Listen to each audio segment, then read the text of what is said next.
Bienvenue à vous, madame, monsieur, dans cette émission version croisée. Je suis très heureux de vous retrouver encore une fois à la présentation de votre émission de débat des passionnés, sans langue de bois, avec beaucoup d'objectivité. Deux invités pour ce numéro. Passion Bachombe de la société civile, un peu spécialiste de la cohésion sociale et nationale. Et de l'autre côté, Corneille Mulumba, pionnier de l'UDPS, que je ne saurais présenter parce que vous devrez tous l'avoir déjà vu plus d'une fois devant vos écrans. Nous allons parler de la tripartite de Luanda. Après justement cette rencontre entre trois chefs d'État, en l'occurrence qui a mis justement en exergue deux présidents, Kagame et Tshisekedi. Maintenant, la commission mixte doit prendre le relais. Quel discours approprié pour la RDC? Que doit être fait justement par les deux nations pour consolider cette cohésion et aboutir à une paix à l'est du pays? Mes deux invités sont là pour les débuts de l'émission. Bonjour Monsieur Bachombe. Bonjour, très cher ami, merci pour l'invitation. On avait vraiment besoin de vous, on apprécie vos analyses, mais peu souvent on vous a vu dans les débats. Aujourd'hui, on espère qu'on va profiter de toute votre expérience dans la société civile. Évidemment, c'est un honneur de partager avec tous les téléspectateurs de Télé 50 qui vont nous suivre et je salue aussi mon co-débatteur de l'autre côté. Voilà justement Monsieur Corneille Mulumba que nous affectionnons tant. Je pense que vous êtes comme de la mémoire encore de notre politique, la vraie politique, la réelle politique et la politique qui prône des valeurs. Bonjour et bienvenue à vous. Bonjour Gaëtan, bonjour Patient. Je pense que c'est un devoir lorsqu'on a derrière lui une quarantaine d'années de dons de soi pour ce pays, qu'on mette par écrit ce qu'on pense pour que ça reste pour les autres, qu'on partage. Justement, puisque vous parlez de mettre par écrit, c'est cet ouvrage, ouvrage de combien de pages déjà, je vais 585. voir, de plus de 580 pages, je ne sais pas où ça vous a pris, combien de temps pour aboutir à toute cette écriture? Je ne sais pas dire combien de temps ça m'a pris parce que ça venait et c'était tellement important. J'ai dû d'ailleurs... élaguer quelques sujets, c'est ça. J'ai dû le faire nécessairement parce que sinon vous avez eu peur de faire des on aurait eu un livre de. Voilà. Mais sinon je pense qu'il fallait le faire parce que on doit faire la politique. C'est une manière de faire la politique autrement, dans le sens que faire hériter quelque chose aussi aux nations. Si on ne fait pas ça, alors on fait la politique de je suis contre celui-ci, je suis contre celui-là, il a une cravate rouge, il a une cravate bleue. La politique des individus. Ici, j'ai fait l'analyse de la situation. Je m'interroge, comment se fait-il qu'un pays comme la RDC, avec tout ce que nous avons, nous continuons à croupir dans la misère? Des minuscules pays comme le Rwanda nous importunent. Qu'est-ce qu'il y a derrière? Qu'est-ce qu'il y a dans tout ça? Pourquoi est-ce qu'il y a autant de millions de chômeurs en RDC alors que nous avons tout un pays à construire et que donc nous devrions importer des travailleurs? Toutes ces préoccupations que nous avons accumulées, j'ai mis ça là-dedans et je pense que les lecteurs tout se trouve à l'intérieur. Je le recommande surtout pour les jeunes politiciens.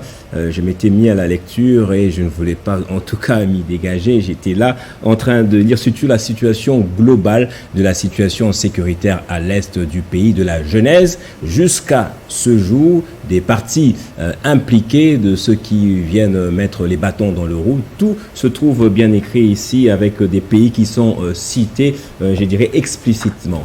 Alors, on commence avec notre sujet avec vous, Monsieur Bachombe.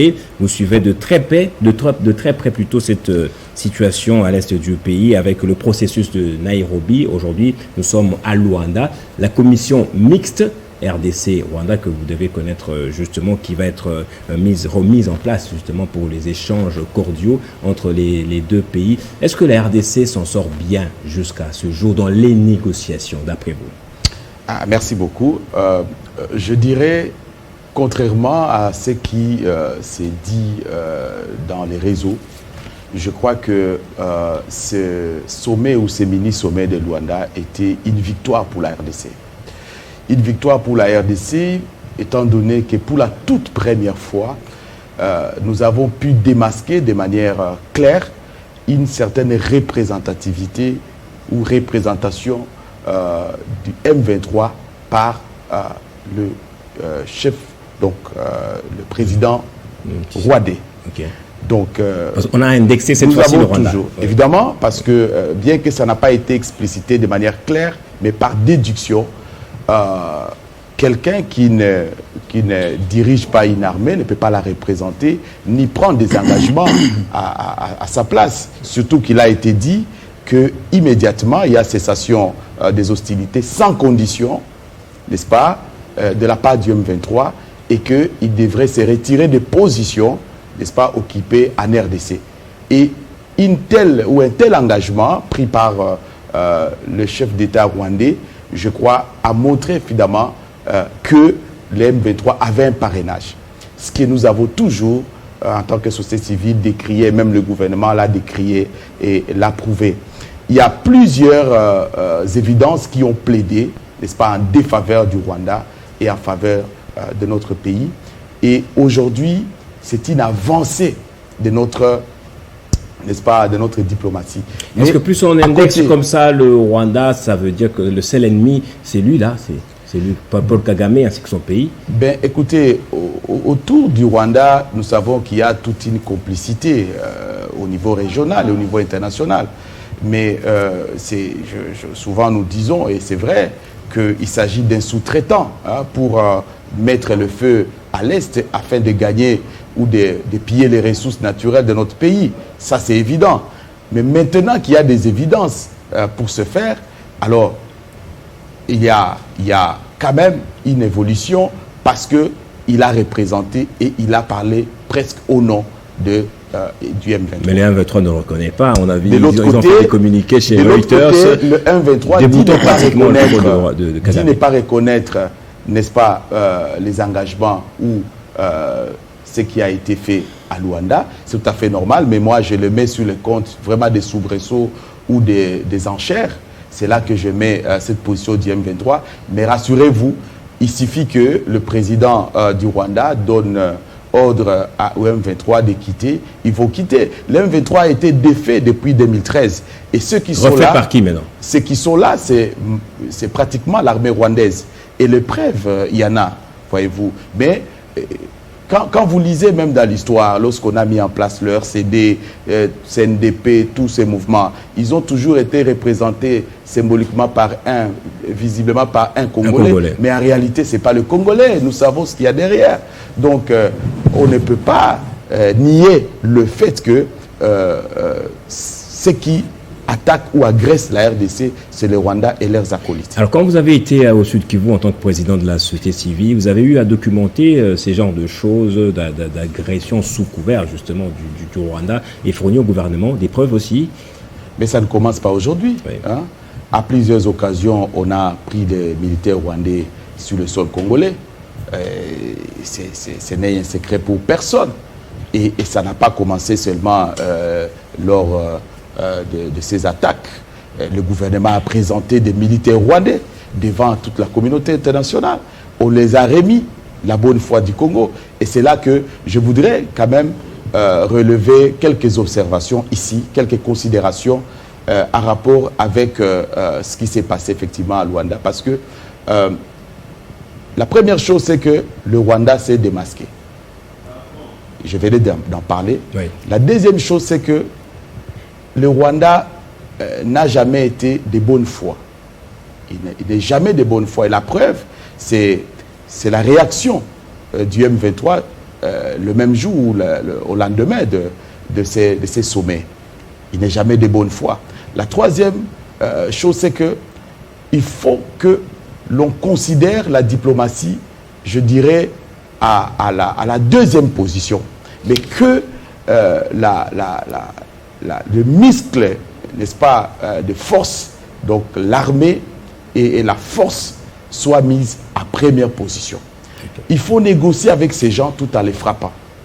Il ne faut pas penser que comme on a eu une avancée diplomatique, dans les échanges, ils sont de bonne foi, il faut attendre voir ce qu'ils vont faire. Non, il faut poursuivre. Il faut poursuivre en train de les frapper. S'ils osent attaquer, comme ça a été le cas, il faut les frapper. Mais aussi, il faut d'autres signaux tout autour. Par exemple, continuer à rassurer la population et même les jeunes pour qu'ils s'enrôlent, pourquoi pas, nombreux dans l'armée. ce qui va constituer une dissuasion par rapport à toutes les velléités que le Rwanda peut nous imposer. Donc, il y a tout un travail à faire pour montrer que nous sommes du côté de la force.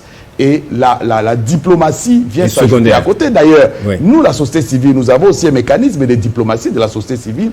Le plaidoyer international, on va en parler, oui, évidemment. Justement. Alors, M. Mulumba, dans votre livre, c'est vraiment l'histoire du Congo qui est racontée, l'histoire de la guerre à l'Est, dès son début, en tout cas. Vous avez cité les États-Unis. Vous avez cité ces petits pays, hein, comme vous le dites, les minuscules pays qui sont mis en avant par les États-Unis pour déstabiliser l'Est et par conséquent freiner un peu la croissance de la Chine qui va être une grande puissance, vous le dites aussi bien dans votre livre. Alors, première question, Corneille Mulumba, tripartite de Luanda, commission mixte. Monsieur Bachombe a argumenté, c'est vrai, la diplomatie doit être agissante, mais on ne doit pas négliger la force, on doit d'abord mettre la force en premier lieu. C'est aussi votre analyse. Écoutez, on ne peut pas se comporter comme si les problèmes viennent de commencer, n'est-ce pas? Ça fait plus de 20 ans que nous avons ces problèmes sous la main. Donc, on connaît le jeu, on connaît les acteurs, on connaît leurs intentions. À partir de ce moment-là, moi je pense que la rencontre de Luanda est une perte de temps, une perte d'énergie, une démobilisation de la population et des risques inutiles. Quels risques, notamment? Mais parler, c'est toujours bien, non? C'est encouragé partout dans le monde. Je ne sais pas comment est-ce qu'Abiyarimana a terminé. Dans un avion calciné. Calciné, retiré, n'est-ce pas? Pour quelles raisons? Pourquoi aller prendre des risques inutiles? Je veux dire, quand on doit combattre contre un ennemi, la première chose, il faut qu'on identifie bien l'ennemi. Il faut bien l'identifier. Contre qui est-ce qu'on se bat? Quand vous l'avez identifié, maintenant vous devez étudier ses points forts et ses points faibles. Et en fonction de ça, maintenant, vous adoptez vos propres stratégies pour essayer de le vaincre. Tant que nous continuons à parler de Codeco, de ADF, du Rwanda, nous perdons le temps. L'ennemi, ce sont les anglo-saxons, ce sont les Européens, ceux qui nous font la guerre. Les événements aux choses ont commencé avec quoi? Au Rwanda d'abord. Souvenez-vous, c'était Clinton qui avait derrière lui les multinationales, oui, qui avaient leur plan. Je développe tout cela très bien dans le livre, je pense que vous l'aurez aperçu, qui développent leur plan. Comment récupérer la partie. Le problème pour nous, les Congolais, c'est que nous demandons qu'est-ce qu'on doit manger ce soir. À tous les niveaux. Les autres, c'est quelle est la situation dans 5 ans, dans 10 ans, dans 20 ans, dans 50 ans. Quand vous vous projetez ainsi, alors le reste sont des péripéties. Je veux dire que le problème, eux, ils savent quelle était la situation de la Chine, quelle était la force de la Chine, et ils voyaient bien la Chine venir et occuper tout ici. Parce que ce qu'offre la Chine, eux ne sont plus en mesure de le faire. D'où il fallait coûte que coûte trouver le moyen d'avoir des dirigeants au Congo qui sont pour eux, qu'ils placent, qui contrôlent. Alors, avec le départ de Mobutu, parce que si les Congolais ont vu Mobutu malade, à un moment donné, avec affaibli et tout ça, mais la maladie n'a pas commencé à ce moment-là. La maladie avait commencé plus de 5 ans avant, n'est-ce pas? Maladie physique, vous dites. Mais le cancer dont Mobutu est mort n'a pas commencé quand nous l'avons vu Mobutu maigrir. Eux, ils savaient déjà que l'homme était sur la voie de sortie. Mais lui-même, Mobutu aussi, n'avait pas vu le lendemain. 5 ans, 10 ans après. C'était limité à lui seul aussi, ça le problème. Quand on leur parlait, à l'époque, qu'est-ce qu'il disait? Il dit, vous me voyez, moi, aller coucher sur un lit d'hôpital et comme on m'opère, on ouvre, qu'on voit ce qu'il y a dans moi, pas question. En fait, donc, comme je l'ai dit, c'était le temps que Mobutu était malade. Eux, ils savaient déjà, eux, ils avaient pris des dispositions. Nous avons été des petits joueurs parce que nous n'avons pas su anticiper. Je me souviens, j'étais au HRPT. Il y a même un document qui avait circulé, une revue américaine qui circulait, qui a dit il n'est pas question pour dans une conférence aux États-Unis, il n'est pas question pour Mobutu de mourir au pouvoir, de peur que ces gens d'Esper et compagnie récupèrent la situation. C'était marqué noir sur blanc. Ça a circulé au HRPT où j'étais. Mais on n'a pas prêté attention. Vous voyez tout ce qui s'est passé. et comment on a déclenché l'opération et comment on a éliminé.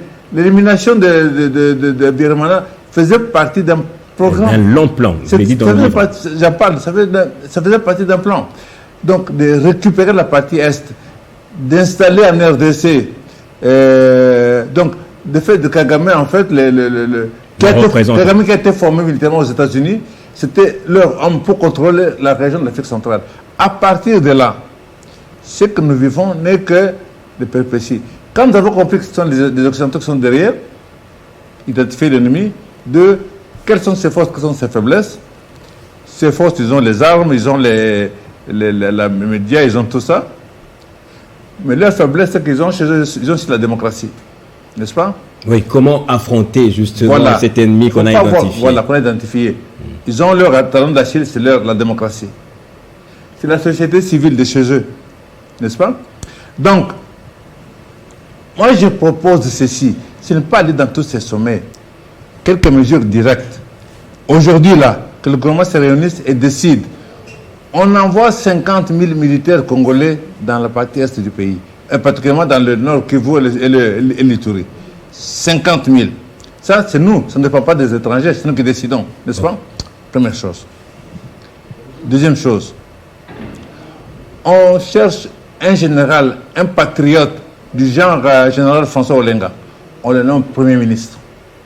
On a eu des généraux Premier ministre ici dans ce pays qui sont retrouvés dans l'engrenage de la corruption et autres. J'insiste, un général, un patriote. On le trouve. Et ici au Congo, il y en a. Il y en a. Okay. J'ai cité le Olenga, mais Olenga, regardez l'histoire d'Olenga. Olenga n'est pas entré dans l'armée aujourd'hui, n'est-ce pas? Regardez son histoire. Par exemple, je cite celui-là, mais il y en a d'autres. On est Premier ministre. D'accord. C'est un message fort qu'on envoie chez les autres là-bas. Observez, tous ces pays-là de la fameuse communauté de l'Afrique de l'Est, elle est presque entièrement dirigée par des militaires ou par des guerriers. Les Kagame, les Museveni, les Lorenzo, au Sud-Soudan, c'était un guerrier aussi, et ainsi de suite. Et nous avons un civil. Et nous envoyons qui un mouton, un agneau. Alors quand vous avez des loups et que vous envoyez un agneau, que va-t-il se passer? Le loup, l'agneau va se faire bouffer. Parce que lui n'a pas l'esprit militaire, il n'a pas le même esprit que ceux qui sont en face de lui. Alors automatiquement nous partons très faibles. Mettons en face d'eux un autre militaire pour qu'ils aient le même raisonnement, qu'ils comprennent quels sont les jeux, quels sont les enjeux, comment procéder. Ça serait déjà différent. Alors, à partir du moment où... Et puis aussi, ensuite... Jusque-là, on ne s'est pas encore attaqué au vrai ennemi, hein, parce que vous avez dit l'ennemi, c'est pas le Rwanda et l'autre. Comment j'attends la raison? D'accord. C'est une manière de s'attaquer au vrai ennemi. Quand on a un gouvernement comme celui-ci, comme celui-là, et à ce moment-là, et puis mobiliser les Congolais. J'avais proposé aux amis de la société civile ici, avant le 30 juin, je leur avais dit, les amis, c'est parce que vous vous rendez compte, à Kinshasa, nous sommes plus de 13 millions d'habitants, on ne sait pas, plus ou moins. Oui. Si 10 millions de Quinois descendent dans la rue, pas 10 millions, oui, 5 millions. Non, j'ai dit 10%, donc 1 million, 200 millions, 300 000 Congolais descendent dans les rues à Kinshasa. Et quand il y a de la marche, on voit les pasteurs, les prêtres, les chefs de partis politiques de la société civile, les ministres, les députés. Ça, ce message, ça aurait été une première en RDC. Le monde entier verra ça. Et les amis à l'extérieur là-bas, ils verront que les Congolais ont compris. Vous mettez ça, vous mettez ici, et vous faites une grande action dans la société civile de chez eux pour expliquer ce qui est en train de se passer. Et vous, des médias, parlez réellement aux Congolais de ce qui s'est passé dans l'Est. De tout ce qui s'est passé dans l'Est, les femmes éventrées, tout. Il faut qu'on donne aux Congolais l'image de Kagame, de ce qu'il est. Si les Congolais comprennent ça, si on fait un grand travail là-dessus, voyez un peu. Moi, je suis certain qu'on leur dit, écoutez, vous avez le choix. Continuez avec Kagame, vous aurez désormais, parce que nous occupons tout l'Est du pays, vous aurez du café et du thé, n'est-ce pas? Ou bien traitez avec nous, vous aurez, en plus du café et du thé que nous avons aussi, vous aurez en plus du cobalt, du cuivre, de l'uranium, de coltan, ce que vous voulez. Donc, mettons le Congo à sa place. Nous sommes un grand pays, on ne peut pas. Si le Rwanda fait ce qu'il fait, c'est parce qu'il a derrière lui ces gens-là. Le Rwanda n'a aucun moyen d'importuner la RDC que nous sommes. Alors, Patient Bachombe, je sais que vous êtes un monsieur de la société civile, vous aimez les échanges conviviaux, la cohésion, etc. Pour Corneille Mulumba, la tripartite, tous les processus là, ce sont des passe-temps. Ben écoutez, moi je les comprends. Oui. Je ne peux pas en tant que politique, 41 ans dans l'exercice. Il n'a pas raison. Oui. Mais je vais tout simplement insinuer le fait que dans une guerre, il n'y a pas un seul front. Il y a plusieurs fronts dans une guerre. Notamment le front diplomatique, le front de l'armée, le front politique et même judiciaire. Il y a plusieurs fronts. Et il faut voir maintenant comment est-ce qu'on fait fonctionner tous ces fronts. Qu'est-ce qui prend, n'est-ce pas, de la priorité par rapport à l'autre?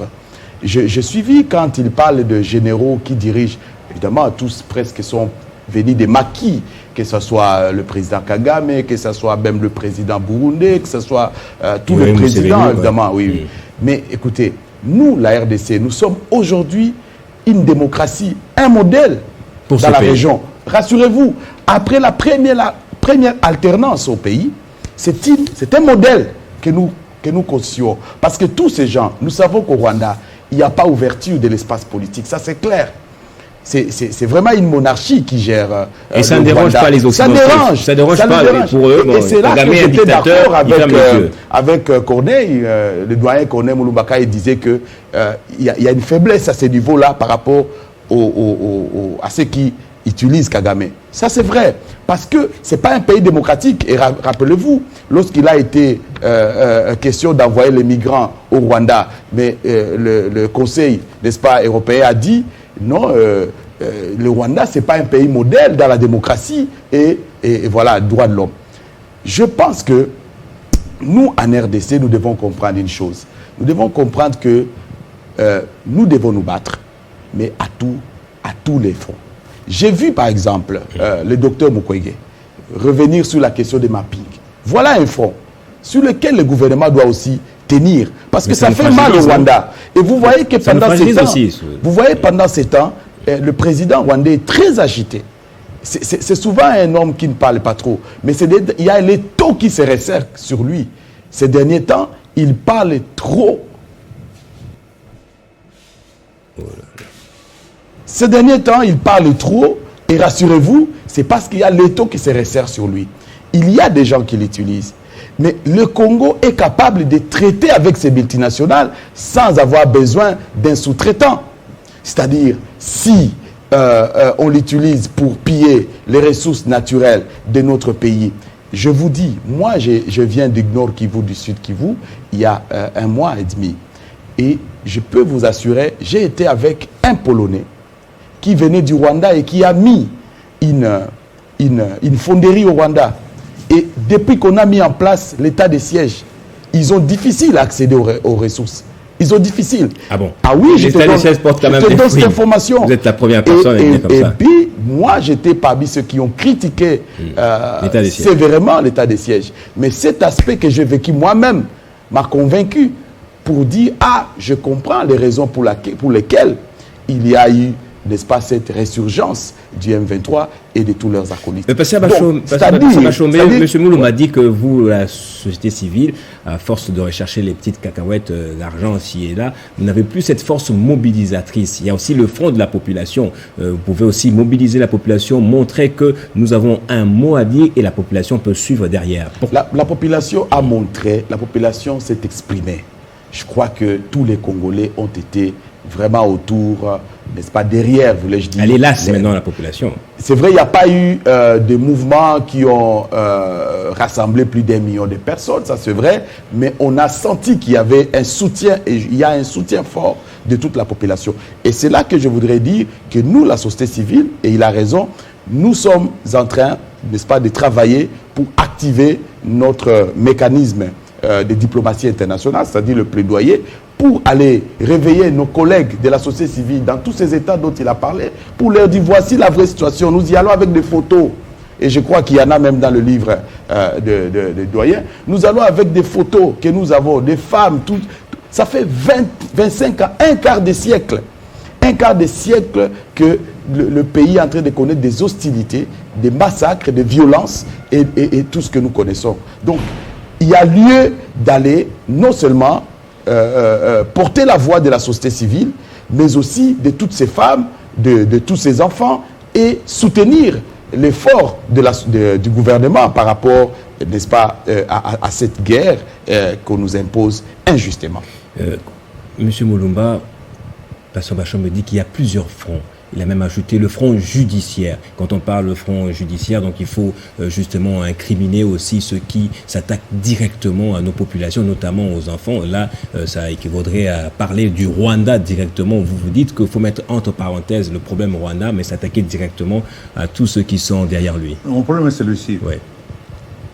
Les relations entre les États sont des relations de rapport de force. Si vous êtes des agneaux, vous n'aurez jamais raison face à des loups. N'est-ce pas? La Fontaine nous l'a bien appris. Donc, créons une dynamique interne plus forte. Mobilisons la population. Tout à l'heure, quand je parlais de mobiliser, non seulement j'avais fait des communiqués qui est passé, invitant des organisations, particulièrement celles des droits de l'homme, de se mobiliser, de prendre l'initiative, en me disant que si on fait les politiques, ceux-ci vont dire que l'autre vont tirer parti et tout ça. Alors, je me suis adressé, j'ai même pris mon téléphone et j'ai appelé certaines organisations des droits de l'homme, parmi les plus connues. Moi, je dis, mes frères, prenons l'initiative et envoyons un message au monde. Si 1,5 million de Congolais sont dans les rues à Kinshasa, ça aurait été une première et le monde entier recevra le message, en commençant par cela. Donc, et puis lorsque j'ai dit que si nous déplaçons 40, 50 000 militaires congolais dans ces régions que nous savons bien, Nord Kivu et Ituri, c'est de la dissuasion. Et la politique, c'est aussi de la dissuasion. Quand nous faisons ça, alors personne n'ose nous attaquer, alors il n'y aura pas de mort, n'est-ce pas? On aura découragé, on aura dissuadé les autres d'essayer de dire attention, maintenant ça prend d'autres dimensions. D'autres des éléments vont décider, voilà, embarquer sur les armes au Congo.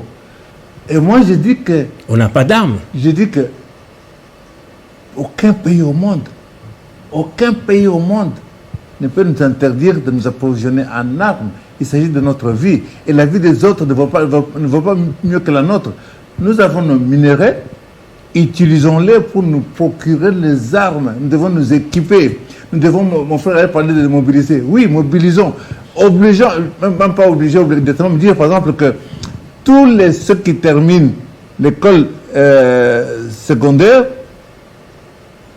peuvent être recrutés et qui veulent poursuivre les études, s'ils font le service militaire d'un an, ils auront toutes les facilités pour poursuivre et même recevoir une bourse.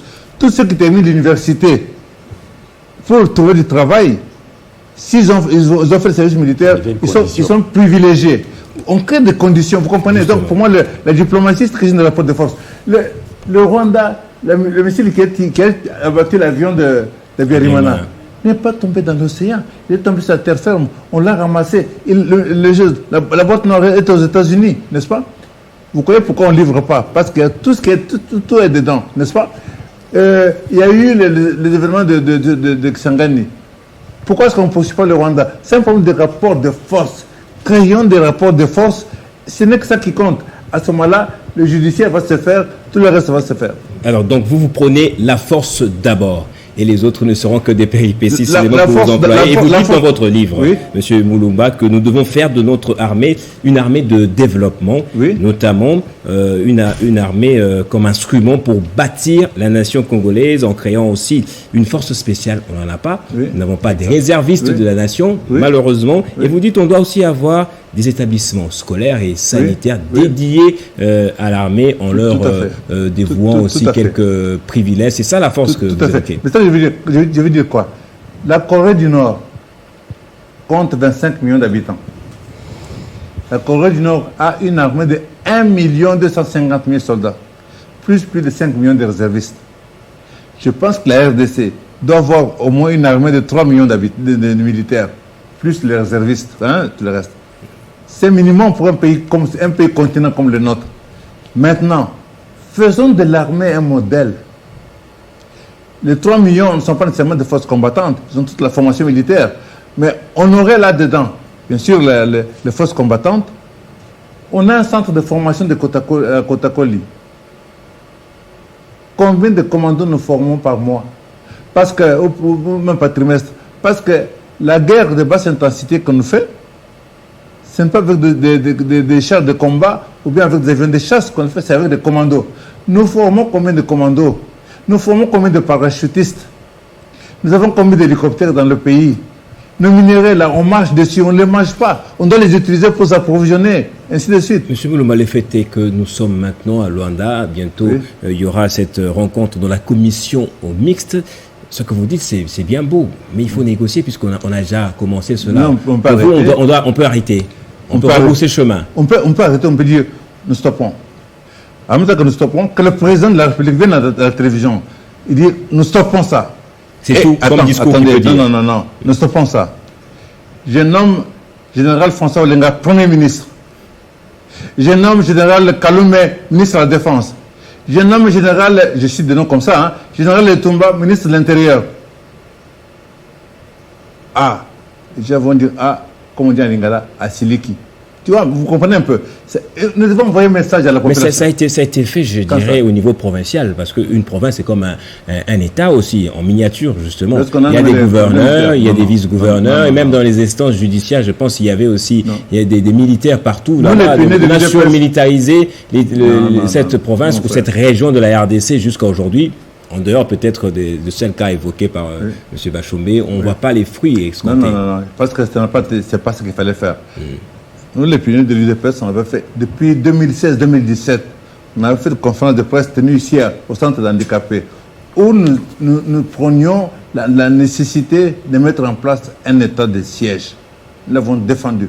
Mais on ne sommes pas contentés de déclarer, et j'en parle dans le livre, mais nous avons explicité. Nous avons dit, commençons par faire partie de cette MONUSCO de la RDC. La MONUSCO est une armée étrangère dont nous ne contrôlons ni l'effectif ni l'armement. Et puis la base de la MONUSCO, base logistique de la MONUSCO n'est pas en RDC, elle est à NTB, en Ouganda. Voilà. La base logistique, c'est quoi? C'est là où vous avez les satellites, vous avez toutes les écoutes, les satellites, les écoutes et tout le reste. Donc, chaque fois qu'il faut un maître, eux, ils peuvent voir que vous avez fait un maître. Je suis convaincu que quelqu'un comme Amadou Ndala, pour être tué comme il a été tué, il a fallu qu'il y ait la complicité d'une organisation importante comme la MONUSCO, qui a dû voir au moment où il est entré dans le véhicule, qui est en mesure de dire les véhicules sont à tel niveau, à tel niveau, à tel niveau, à tel niveau, pour positionner quelqu'un qui a tiré et on a exfiltré. Donc, ce n'est pas n'importe comment. Même Général Baouma, vous croyez comme ça qu'on atteint un général Baouma, un général de cette dimension-là? Pas les petits rebelles là? Certainement pas. Donc, et je veux plus loin, même les militaires tanzaniens, de la MONUSCO. Une question me vient comme ça à l'esprit. Joseph Kabila, c'était aussi un maquisard, notre ancien président, un homme de l'armée également. Tshisekedi devait aussi recourir à lui aussi pour cette affaire de l'Est. Je l'ai dit. J'ai dit, mais vous entendez le cardinal Ambongo, Tshisekedi doit couper avec Kabila. Tshisekedi a de bonnes intentions, mais il faut qu'il coupe avec Kabila. Je dis, mais bon sang, c'est le seul homme en RDC qui a 18 ans d'expérience professionnelle en tant que président de la République. C'est le seul qui a. Il n'y en a pas deux. Il y a eu cette initiative qui a été prise, notamment, il a exigé le départ de la MONUSCO. Il a révisé le code minier. Il a révisé le code minier. Il a créé les conditions. Il a exigé même que nous financions nous-mêmes les élections pour qu'on n'ait pas à dépendre des autres. Et à propos des élections, allez voir aujourd'hui à la CENI, vous voyez, Français, Belges, Américains, comment ils défilent tous là-bas et tous proposent des services. Alors qu'à la CENI, personne ne devrait mettre les pieds là-bas, à part les Congolais. Pourquoi? Parce que c'est la CENI, c'est la casserole où nous préparons les dirigeants de notre pays, n'est-ce pas, quelque part. Bref, je veux dire que il n'y a pas de miracle. C'est que Kabila gère le pays pendant 18 ans, il y a ce qu'il a fait, il y a ce qu'il n'a pas fait. On prend tout ce qu'il a fait de bon là, on rajoute, on en rajoute, on continue à rajouter. On ne détruit pas, on ne casse pas. Quand on casse, on se prive. Alors quand vous cassez la relation là-bas avec celui-là, vous cassez la justice, vous cassez l'UDPS, vous cassez le gouvernement, vous cassez le Parlement, alors vous voulez affronter maintenant tous ces loups là-bas, ces tigres là-bas, comme ça, le menu. Pasteur Bachombe, vous êtes plutôt dans la logique de la négociation. On est dans la commission mixte. Qu'est-ce qu'on peut attendre de ça? Et surtout, comment doivent être menées les discussions? Non, je ne suis pas dans la logique de la négociation. Vous êtes dans toutes les logiques. Vous n'excluez en tout cas pas les négociations aussi. Donc, il faut se battre sur tous les fronts. Alors, moi, je voudrais quand même que nous puissions nous comporter en responsables. Le Congo n'est pas un îlot à part. Le Congo fait partie de certaines organisations internationales. Il a adhéré, il est dans l'Union africaine, n'est-ce pas? Il y a la CIRGL, n'est-ce pas? Et récemment, depuis avril, dans East African Community. Et la SADC ce sont aussi. Des engagements, la SADC évidemment. Ce sont des engagements, ce sont des adhésions où nous avons des responsabilités aussi. Voyez-vous? Et il ne faut pas penser que la RDC va refuser que voilà, l'Union africaine, je ne veux plus participer, je ne veux plus. Alors que ces gens ne l'ont pas fait contre ses intérêts. Voyez-vous? Donc, s'il y a des dynamiques pour appuyer l'effort de la pacification, parce qu'il a été dit à Luanda, c'était un processus de désescalade, n'est-ce pas, de tensions et de relations entre la RDC. Évidemment, nous voulons aller dans le front où nous imposons des relations plus respectueuses pour notre pays. C'est ça. Raison pour laquelle moi je propose que ceux qui vont participer dans cette commission, ça ne soit pas des gens qui vont négocier en position de faiblesse. Que ce soit des gens qui prennent la chose avec toute sa valeur. Est-ce que accepter le déploiement d'une force régionale à l'Est, c'est nous montrer fort ou faible? Évidemment, Tshisekedi le veut vraiment, c'est son souhait profond, on le sent dans ce discours. Personnellement, je ne pense pas. Je crois que c'est un dispositif qui est mis en place par la charte qui a créé East African Community et que nous subissons. Ah bon? Évidemment, et que nous subissons. On n'a pas un mot à dire là-dessus, comment? Non, c'est ce que j'ai dit, nous subissons parce que c'est prévu comme mécanisme. Mais notre pays aurait dû dire non. Parce que nous avons suivi le président Congo, notre président Félix Tshisekedi, dire qu'il a refusé que le Rwanda fasse partie de cette force. Alors, si le pays consent que cette armée rentre, ce qui n'est pas notre position pour nous, la société civile. Ok. Nous avons été clairs là-dessus. Nous avons dit qu'il est question ici d'appuyer les FARDC. Pourquoi vous d'appuyer les FARDC. Mais écoutez, nous ne sommes pas des dirigeants. Nous proposons. Ce que nous proposons, l'État peut les accepter ou refuser. Mais pourquoi vous êtes contre ce déploiement? Oui, nous sommes contre ce déploiement parce qu'ici en RDC, le doyen Corneille parlait de l'armée de la MONUSCO. Non, la MONUSCO n'a pas une armée. La MONUSCO a des armées. Il y a des dizaines d'armées qui se trouvent ici chez nous. Donc dans la MONUSCO qui sont représentées. La deuxième raison, c'est que il y a les forces tanzaniennes qui vont venir, mais qui sont déjà représentées dans la MONUSCO. Ça sera de trop. Il y a les forces kenyanes qui sont déjà, à travers la MONUSCO, ainsi de suite. Donc, ça sera de trop. Alors, comment le commandement, nous avions des craintes, comment le commandement va s'effectuer, comment les choses vont se faire sur terrain réellement. Autre chose qui ne nous a pas enchanté, c'est l'expression qui a été utilisée, c'est de faire de la zone une zone presque neutre. Voilà, sans circulation d'armes, choses comme ça. Exactement. C'est pas exactement ça ce qui a été dit, mais je crois que c'est presque ça. Donc ça nous a pas rassurés. Raison pour laquelle nous croyons qu'il faut donner à notre armée, n'est-ce pas, il faut l'équiper, il faut la rendre vraiment aguerrie. Il faut donner tout le matériel nécessaire parce que c'est comme une sentinelle qui va protéger toute une bijouterie. Et les autres sont en train de regarder notre bijouterie. Ils veulent, n'est-ce pas, nous déposséder de nos richesses. Alors, si nous arrivons à l'interne à nous prendre en charge comme cela, nous avons un budget conséquent alloué à l'armée. Nous avons des sanctions rigoureuses contre les brebis galaises dans l'armée.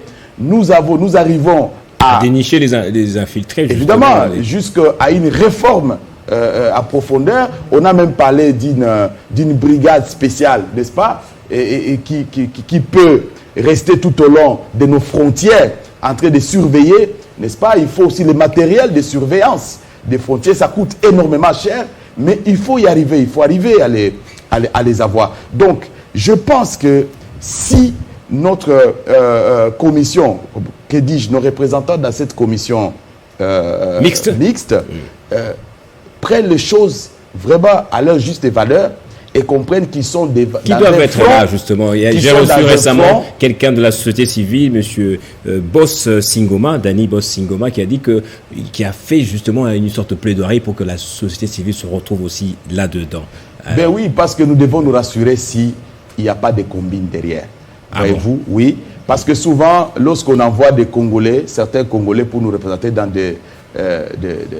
des enjeux pareils, souvent, ils prennent les choses dans la légèreté et ne considèrent pas qu'ils sont vraiment au front pour défendre la République démocratique du Congo. Et je crois que nous avons salué les mesures courageuses qui ont été prises par notre gouvernement. Il faut évoluer dans cet élan et amener des gens qui vont, n'est-ce pas, considérer la valeur de la chose dans cette envergure. Justement, votre réaction rapidement. Oui.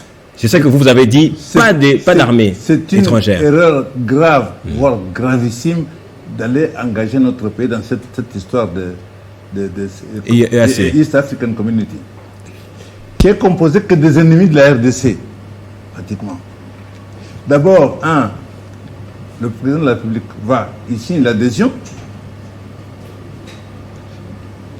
On n'a pas eu besoin que le peuple congolais, représenté par le Parlement, ratifie cette adhésion, parce que tout un pays qu'on engage dans cette affaire-là, il aurait fallu qu'on ait la ratification du Parlement. Il n'y a pas eu de ratification. On a vu le chef de l'État aller directement participer à des sommets de cette communauté-là.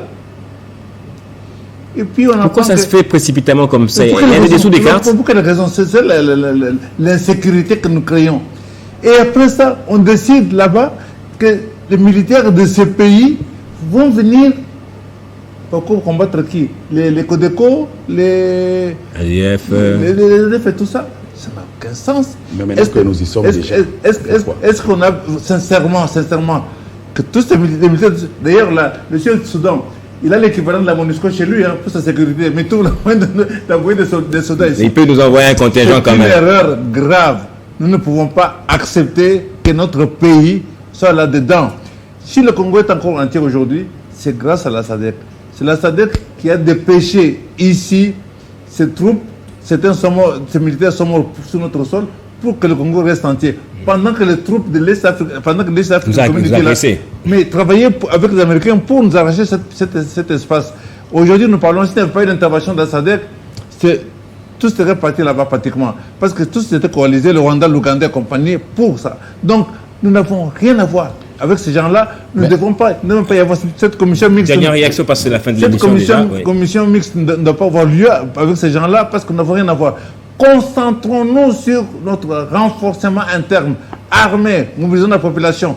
Mettons sur pied un gouvernement qui peut faire les autres. Saisissons l'opinion internationale. Nous avons ces témoignages de tout ce qu'on a massacré à l'Est pour le revendiquer. Utilisons la société civile dans ce pays occidental là-bas pour mobiliser leur démocratie. Voilà ce que nous devons faire. Dernier mot.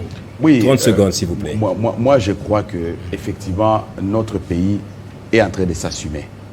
Et nous devons évoluer dans cela. Au moment où la RDC signait ou adhérait à l'East African Community, nous, la société civile, n'étions pas d'accord. Parce que nous avons trouvé que c'était précipité, c'était pas vraiment bien préparé, la population n'était pas préparée. Ce qui est advenu est advenu. Mais maintenant, là, nous sommes en train de parler de solutions. Maintenant que nous y sommes déjà, nous devons avancer. Que faire? Que faire? Et c'est comme ça que nous pensons, nous, qu'il faut être dans tous les fronts. Il faut être dans tous les fronts. Et il faut aussi imposer des relations plus respectueuses. Mais, évidemment, vous avez raison, il faudra qu'on revienne pour analyser les côtés positifs et les côtés négatifs pour nous d'entrer ou de demeurer dans East African Community. Lorsque nous avons été attaqués, combien de pays, n'est-ce pas, ont condamné les agresseurs? Il y a eu un silence complice d'autres pays de East African Community. Et beaucoup de Congolais ont pensé qu'il faudrait que nous puissions, ils vont demander que nous puissions quitter East African Community. Je crois qu'il faut proposer des choses au lieu de rester sur ce qui s'est fait. Et donc nous pensons en tant que société civile, nous devons avancer. Merci beaucoup. Nous devons soutenir le gouvernement, mais l'inviter aussi à corriger là où il faut corriger. Et c'est ça la responsabilité que nous avons. Merci à vous pour toute cette objectivité dans les analyses et pour l'élégance aussi. C'était votre dernier mot déjà, j'espère. Vous avez tout dit. Voilà, merci. On va revenir une nouvelle fois pour parler d'autres piliers pour un grand Congo, pour le développement de notre nation, notamment en évoquant les forces et faiblesses de l'adhésion par la RDC à cette communauté de l'Afrique de l'Est. Merci à vous également, madame, messieurs, d'avoir suivi ce numéro. On se retrouve au prochain avec le même plaisir.